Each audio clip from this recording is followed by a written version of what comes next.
This is where you are, inside the main ball. And then we will see the velodrome, where you have the cycling, the venue for a track and field, boxing, and cycling. This is a national hospital.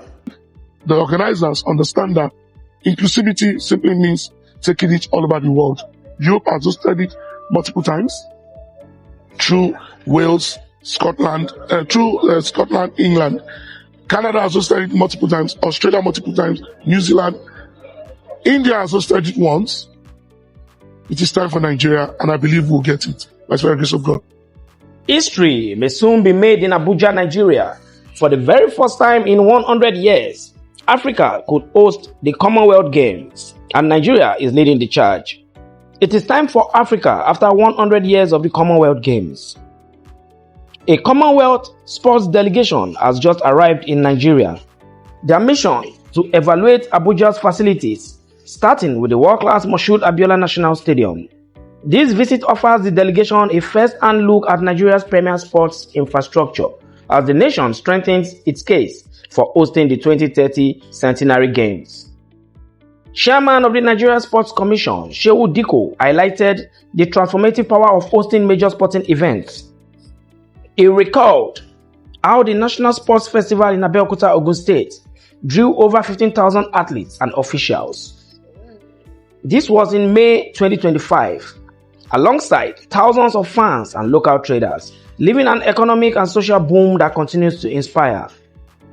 If a national festival could create such impact, imagine what the Commonwealth Games would bring.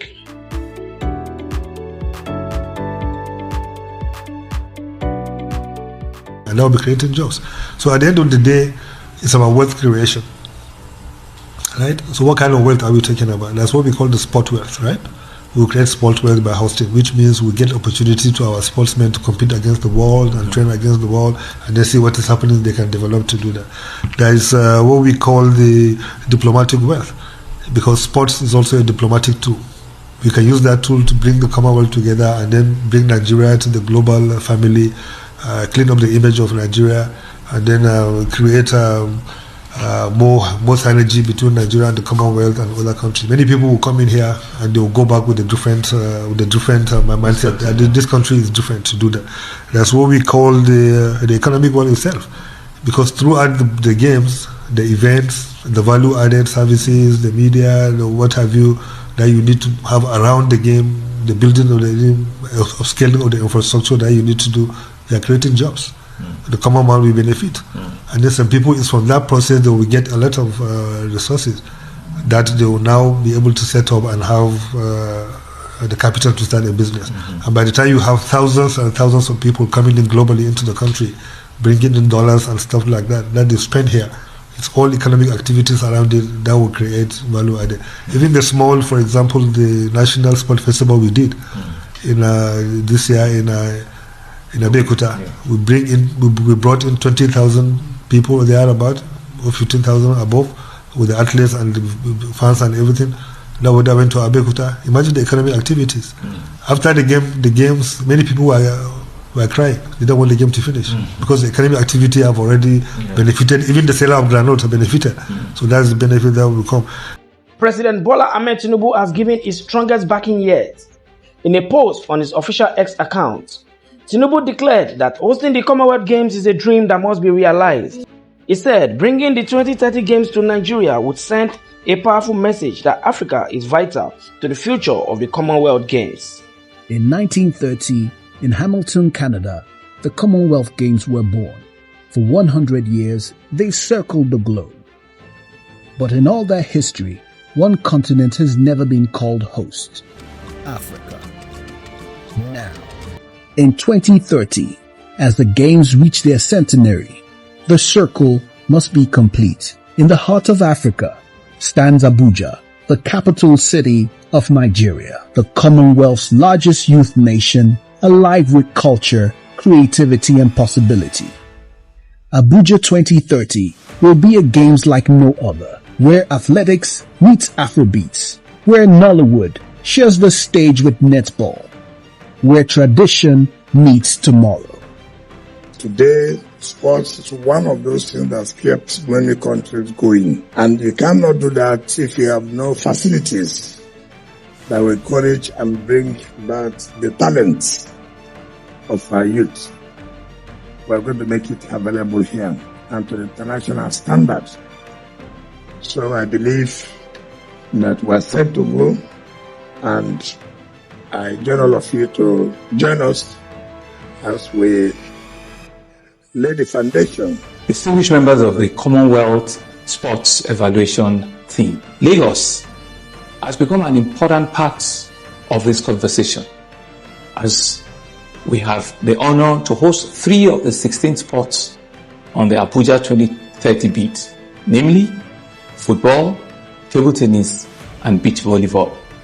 I start by appreciating the wise decision of the National Sports Commission and the Commonwealth Games Nigeria for giving Lagos this responsibility. I also pledge to provide the necessary facilities and associated requirements of Commonwealth Sports to ensure that the 2030 Games is successfully delivered. A century ago, the Games began in Hamilton. In 2030, the story must be complete. In Africa, in Abuja. The first Games on African soil, the Commonwealth Centenary Games. Nigeria is a country of diverse nature, and Nigeria is welcoming to all of us. We have the free, we have the energy, we have the populations, the youth. We are showing that Nigeria is truly ready and open for business. The Nigerian delegation, led by Shehu Diko and Director General Bukola Olapade, has already presented its final bid before the Games Evaluation Committee on September 24, 2025. This marks a historic opportunity. Nigeria last hosted a major multi-sport event in 2003 with the African Games in Abuja, but the Commonwealth Games, that will be a first for the entire continent. The Commonwealth Games, held every 4 years, bring together nations with shared history and passion for sport. Nigeria has tried before, losing out to Glasgow, Scotland in 2014. But this time, the 2030 Centenary edition could mark a turning point. With Victoria, Australia pulling out of hosting duties due to spiraling costs, the spotlight now turns to Nigeria. Abuja's bid presents a unique chance to showcase development, enhance global standing, and invigorate sports culture across Africa. This is a national hospital. This proximity has become a very great advantage for us. Whatever happens is just 2-3 minutes to the national hospital. Our control room. And we've already had a business agreement with the French company that's coming to do a total revamp. The chairman himself led the team, Paris, for that meeting. New OB vans, new technical rooms, and by the time you come for your next inspection, after we get the hosting right back up. The vehicle that will bring the athletes is expected to, there's a package. We also have our cubicles for all the contingents where they can attend to the athletes. Welcome to the velodrome, the venue for cycling. Under the track, we have the storage for bicycles. We have where the cyclists can shower after training. We also have a small restaurant where they will keep snacks for them in case any cyclist wanted to go there and refresh himself. Nigeria says it is ready. The question is, will the world finally let Africa host the Commonwealth Games?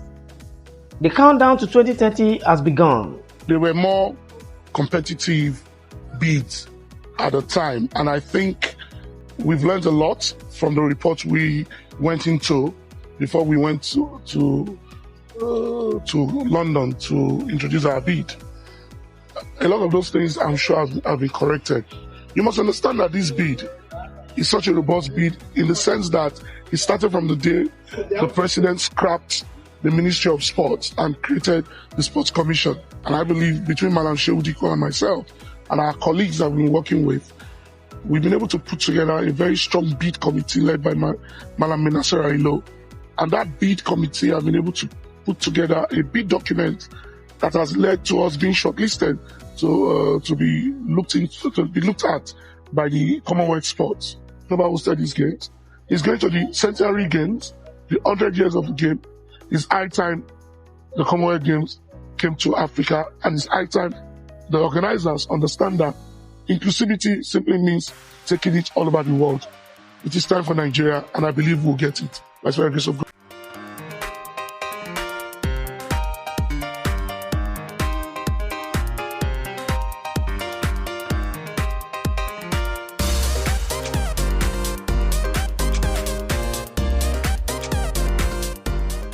This is the hockey pitch, and we are planning to use it for the 2030 Commonwealth Games. We have the best hockey complex in the world. Locker rooms are there, the changing rooms are there, the referee room, the physio, the umpires lounge. We have the conference room for meeting, we have offices, and it's a great deal for us. So we have 6 training pitches, and we have the main pitch. We have the space for the rugby. Yes, we have even started. You can see we're going to have some temporary structures. We are focused on 3 key specialty areas: cardiovascular, oncology, and hematology. The emergency department, while it is equipped with state-of-the-art equipment and people, this is where we are having weightlifting and powerlifting. Our lifting, because our lifting. So these 3 games will be happening here. This is one of the renewed host sites. We are scheduled to do 100,000 housing units across the federation. Currently standing somewhere around here. All these places are for future developments. This is Africa Insights Official. Stay tuned for more stories shaping Africa's future.